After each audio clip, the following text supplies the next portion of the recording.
Predvsem se v njihove dejavnosti radi vključujejo otroci in mladi, posledično pa tudi njihovi starši. Skavti so se začeli 15 let nazaj, leta 1997, in od takrat do danes v bistvu imamo vsako leto tabore, zimovanje, potem so orientacijska tekmovanja. Skavti smo vzgojna organizacija, ki vzgaja mlade in otroke v odgovorne državljane, v osebe, ki se znajo odločati in ki spoštujejo naravo, svojo domovino, svojo družino in Boga.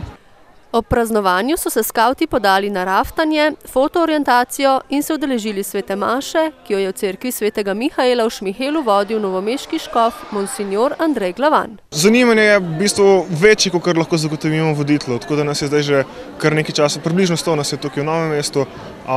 Upamo, da nas bo kdaj še več. V Sloveniji smo skavti prisotni že od leta 1990.